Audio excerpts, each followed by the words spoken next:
With the world bustling once more, gatherings with family and friends has returned to a normal occurrence for many. Yet many seniors continue to experience loneliness and isolation. To gain a deeper understanding of these unique challenges, we are joined by Dr. Marcella A, Tabor, family medicine specialist for CenterWell Senior Primary Care. Dr. Tabor, thank you so much for joining us today. Happy to be here.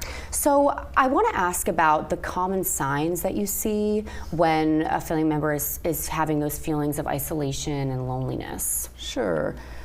They could be very subtle.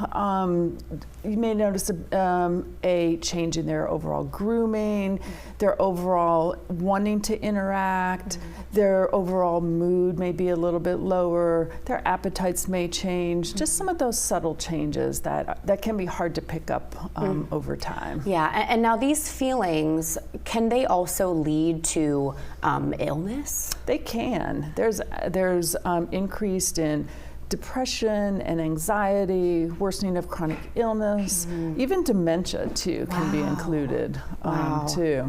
And you know, when I think of, I'm sure the holidays are a hard time for a lot of people, but these senior citizens, is it like an all year round feeling that they have? It really is. They can be isolated for a number of different reasons. And the holidays are just one part, but it is all year round too. The people feel lonely. And now, what are some strategies for, let's say family members that have, a senior living close by, something that, do they go and see them? What are some ways to implement to help? Yeah, just making contact, is good too. A senior can have barriers to get out of the house. Either from a standpoint of their overall mobility or some other changes that just make them not want to leave the house too.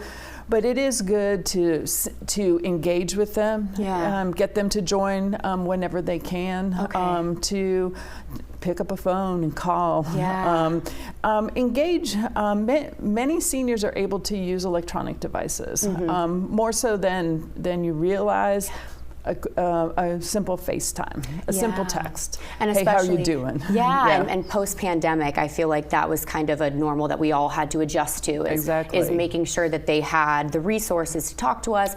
And now, since the pandemic, have you seen an increase in isolation with senior citizens? Yes, it really has. The pandemic has changed a lot of things, and and we've definitely seen an increase since then too. And now, what about seniors that don't have family close by? What are things that they can do themselves to make themselves feel better? Yeah, that's harder. But any activity, any interest that they have, if they can find a social outlet for that. There's community centers. At our own centers, we host activities that they can come and join us in too. So just find whatever sparks their interest too, and to find a like-minded person to communicate with too. And I feel like, if a family member is kind of contemplating whether, assisted living or a retirement home might be best for, the member of their family. What is your take on that? I feel like retirement homes get a bad rep, but they can really be a wonderful place. They absolutely can. There's a lot of hesitancy of seniors, even in my own family, with leaving their homes. But the centers, the retirement homes, can have a lot of activities that are just a natural social outlet for people that have really improved their overall health and their well-being to being around other people their age too. Yeah, and it also gives a peace of mind knowing that, my family member is here and there's care there. There's everything that they need there. Dr. Tabor, where can our viewers go to learn more about CenterWell? We can be found online at centerwellprimarycare.com. Wonderful. Well, thank you so much for joining us today. Thank you. We're back after this.